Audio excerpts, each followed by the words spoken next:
Hello friends, मैं हूं आपका दोस्त संजीत कोडर और C++ सीखने की सीरीज में आज हम लोग डायनेमिक मेमोरी एलोकेशन देखेंगे। यदि आपने सी लैंग्वेज पढ़ा है तो वहां पे हमने डायनेमिक मेमोरी एलोकेशन के लिए अलग से फंक्शन यूज करते थे। वो बेसिकली होता था हमारा कैलॉक, मैलॉक, रियलॉक एंड फ्री। आप चाहो तो सेम फंक्शंस को C++ में भी यूज कर सकते हो, लेकिन C++ में डायनेमिक मेमोरी को हैंडल करने के लिए अलग से मेथड बनाए गए। इसमें बेसिकली हम लोग एक अलग से ऑपरेटर यूज करते हैं जो होगा हमारा न्यू ऑपरेटर। इसके हेल्प से क्या होगा कि रन टाइम पे आप मेमोरी को एलोकेट करवा सकते हो। जैसा कि आपको पता है मेमोरी एलोकेट दो तरीके से होता है, एक कंपाइल टाइम से और एक रन टाइम से। तो हम लोग जो अभी तक करते आए हैं वो कंपाइल टाइम मेमोरी एलोकेशन है। रन टाइम मेमोरी एलोकेशन के लिए आप रन टाइम पे डिसाइड करते हो कि कितना मेमोरी ब्लॉक बनाना है। तो न्यू ऑपरेटर हो गया आपका रन टाइम मेमोरी एलोकेशन के लिए। इसका सिंटेक्स काफी सिंपल है। एक पॉइंटर वेरिएबल लेते हैं जो हम लोग सी लैंग्वेज में करते थे। इसी पॉइंटर वेरिएबल के थ्रू आप मेमोरी ब्लॉक को एक्सेस कर सकते हो। तो इसमें सिंपली लेना है आपको p equal to new operator और यहां पे आपको मेमोरी ब्लॉक लेना है। तो सपोज आपको इंट टाइप का लेना है तो यहां पे आपको लिखना है इंट। फ्लोट लेना है तो यहां पे आपको लिखना पड़ेगा फ्लोट। तो ये सिर्फ एक वेरिएबल के लिए हो गया। यदि आप more than one block create करना चाह रहे हो तो उस केस में आपको यहां पे एरे पास करना होगा। तो इसलिए आपको कुछ नहीं लिखना है। यदि आप मेमोरी ब्लॉक इन टाइप का क्रिएट करना चाह रहे हो तो यहां पे सेम इंट आएगा और यहां पे आपको साइज देना है। तो ये बेसिकली 5 मेमोरी ब्लॉक आपको क्रिएट करके दे देगा। तो ये आपका न्यू ऑपरेटर हो जाता है। साथ ही में हम लोग डिलीट कीवर्ड भी यूज करते हैं। इसका यूज बेसिकली मेमोरी को डी एलोकेट करवाने के लिए करते हैं। तो डी एलोकेट की जरूरत क्यों पड़ती है कि सपोज आपने मेमोरी को एलोकेट करवाया, आप जो भी काम करवाना चाहते थे वो काम आपका हो चुका है, आपको कंसोल पे चीजें दिख गया है और आपको कुछ अलग से प्रोग्राम करना है। तो उस केस में जो आपका मेमोरी एलोकेट हो गया है वो तो रिलीज नहीं हुआ, वो तो एज इट इज वैसे ही पड़ा हुआ है। तो उसको रिलीज करने के लिए हम लोग डिलीट कीवर्ड का यूज करते हैं। सी लैंग्वेज में हम लोग फ्री फंक्शन का यूज करते थे, यहां पे आपको डिलीट कीवर्ड का यूज करना है। तो डिलीट कीवर्ड का यूज करने के लिए सिंपली आपको लिखना है डिलीट और यहां पे पॉइंटर वेरिएबल पास कर देना है। तो ये बेसिकली सिंगल वेरिएबल के लिए होगा। यदि आपने एरे बनाया है तो उस केस में कुछ नहीं करना है, यहां पे आपको एक एरे पास कर देना है और रेस्ट आपका वही रहेगा। तो इसका प्रोग्राम कर लेते हैं। तो फाइल पे गया, न्यू किया, एम्प्टी फाइल किया, कंट्रोल एस किया। हमारा जो फाइल में रहेगा वो मेमोरी रहेगा allocation .cpp enter.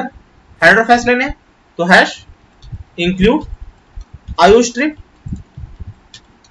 Using name space standard देना है। तो यहां पे यूजिंग नेम स्पेस स्टैंडर्ड हो गया। मेन मेथड लेने हैं तो इंट मेन किया, एंटर कर ब्रैकेट। अब यहां पे हमें पॉइंटर वेरिएबल क्रिएट करना है। तो उस केस में यहां पे हमने ले लिया इंट एस्ट्रिक p ले लिया। उसके बाद हमें एक मेमोरी ब्लॉक क्रिएट करना है और उसे एक्सेस करने के लिए हम लोग पॉइंटर वेरिएबल का हेल्प लेंगे। तो यहां पे p इक्वल टू न्यू, जो ब्लॉक क्रिएट होगा वो इन टाइप का होगा। तो यहां पे एक मेमोरी ब्लॉक क्रिएट हो गया है और इस मेमोरी ब्लॉक में हम लोग असाइन कर लेते हैं 20 और इसी को यहां पे हम लोग प्रिंट करवा लेते हैं सी आउट। एस्टेरिक सिंबल ले लेंगे p। देखिए जब आप एस्टेरिक सिंबल के साथ वैल्यू लेते हो तो जो भी आप वैल्यू असाइन करते हो वो मेमोरी ब्लॉक में स्टोर हो जाता है। तो मेमोरी ब्लॉक में 20 स्टोर हो गया होगा। तो इसको सेव किया, कंपाइल रन किया। तो ये बेसिकली क्या करेगा, जो आपका मेमोरी ब्लॉक बना उसमें ये 20 स्टोर करवा देगा। तो यहां पे आप देख सकते हो 20 स्टोर हो गया है। तो इस तरह आप मेमोरी को डायनेमिकली क्रिएट कर सकते हो और उसमें वैल्यू स्टोर करवा सकते हो। तो ये था हमारा सिंगल ब्लॉक के लिए। जब मल्टीपल ब्लॉक बनाना है तो उस केस में यहां पे आपको एरे लेना पड़ेगा। सपोज आपको 5 मेमोरी ब्लॉक बनाना है तो यहां पे 5 लेना पड़ेगा। अब सपोज आपको हर एक ब्लॉक में कुछ वैल्यू स्टोर करवाना है तो हम क्या करेंगे, जो हमारा मेमोरी ब्लॉक क्रिएट होगा सारे में हम लोग कुछ वैल्यू स्टोर करवाएंगे और वो सारे वैल्यूज को हम लोग सम करवाने की कोशिश करेंगे। तो यहां पे क्या करते हैं हम लोग, एक लूप चलाना पड़ेगा हमें। तो 4 i equal to 0, i less than 5 हो जाएगा, i प्लस प्लस एंटर कर ब्रैकेट। हम लोग क्या करेंगे, पहले वैल्यू को स्टोर करवाएंगे। तो यहां पे हम लोग क्या करते हैं, i ले लेते हैं और एक वेरिएबल और होगा सम, जो बेसिकली वैल्यूज को सम करवाएगा। यहां पे सीन लेना है और वैल्यू को स्टोर करवाने के लिए यहां पे आपको लेना पड़ेगा एस्टेरिस्क सिंबल। और चूंकि हमारा इटरेट हो रहा है तो यहां पे हमें लेना है p प्लस आई। तो इस पॉइंटर वेरिएबल के थ्रू हमें वैल्यू को स्टोर करवाना है। तो यहां पे जब फर्स्ट लूप चलेगा तो i का वैल्यू 0 हो जाएगा, तो p प्लस 0, तो फर्स्ट मेमोरी ब्लॉक क्रिएट हो जाएगा। उसके बाद सेकंड वाले लूप में i का वैल्यू 1, तो मेमोरी ब्लॉक का नाम हो जाएगा p प्लस 1, फिर 2 हो जाएगा, फिर 3 हो जाएगा, फिर 4 हो जाएगा। तो सारे में हमारा वैल्यू स्टोर होता रहेगा। और हम चाहेंगे जब भी हमारा वैल्यू स्टोर हो तो साथ ही में हमारा सम होता रहे। तो सम प्लस यहां पे भी आपको लेना है एस्टेरिस्क सिंबल p प्लस आई, बस ये आपको करना है। और इसी सम को हमें प्रिंट करवा लेना है। तो कर्ली ब्रैकेट के बाहर यहां पे आप ले सकते हो सम, या यहां पे ये भी लिख सकते हो सम इज, यहां पे हो जाएगा सम। तो ये हो गया। और यूजर को एक मैसेज भी हम दे लेते हैं। तो यहां पे सी आउट, यहां पे मैसेज दे देते हैं एंटर 5 नंबर, एनडीएल कर लेते हैं। तो ये हमारा प्रोग्राम बन गया है। इसको सेव किया, कंपाइल एंड रन किया।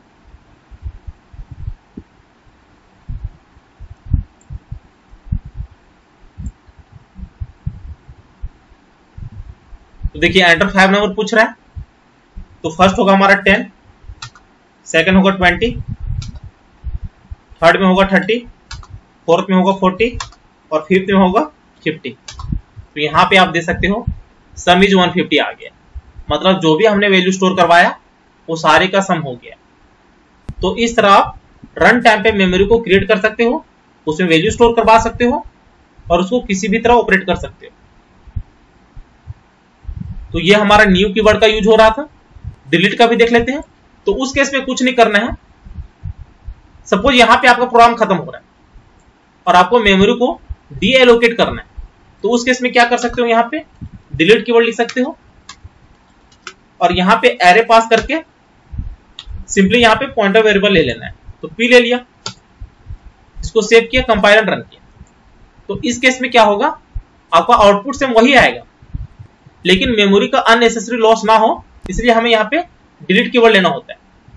और इसके बाद आप कुछ भी और प्रोग्राम रन करवा सकते हो। तो यहाँ पे यदि सेम वैल्यू लोगे तो आपका सेम वही आंसर आएगा। देख सकते हो सम इज 150।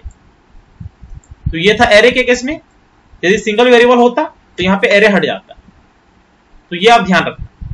अब सपोज यहाँ पे जो आपने डिलीट लिया हुआ, इसको यहीं पे डी एलोकेट करवा देते, तो उस केस में यहाँ पे जो आपने ऑपरेशन कर रखे हैं ये आपका सही से रन नहीं होगा। आप देख सकते हो, इसको सेव किया, कंपाइल एंड रन किया।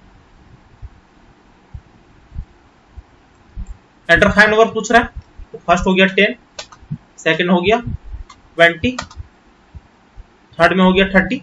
अब देखिए यहां पे ये रन नहीं हुआ क्योंकि यहां पे ऑलरेडी आपने डी एलोकेट करवा दिया, तो ये प्रोग्राम आपका सही से रन नहीं हो रहा है। लेकिन चूंकि ये काम हमारा ऑलरेडी हो रखा था और बाद में हमने यहाँ पे डिलीट कीवर्ड लिया था, तो उस केस में वो सही से ऑपरेट कर रहा था। तो इस तरह आप किसी भी वेरिएबल को डायनेमिक मेमोरी एलोकेट करवा सकते हो। तो उम्मीद है ये वीडियो आपको अच्छी लगी होगी। यदि अच्छी लगी होगी तो चैनल को शेयर और सब्सक्राइब जरूर करें, साथ ही बेल आइकन को भी प्रेस कर लेना, ताकि जैसे मैं एक नया वीडियो अपलोड करूं उसकी नोटिफिकेशन आपको तुरंत मिल जाए। Thank you, happy learning.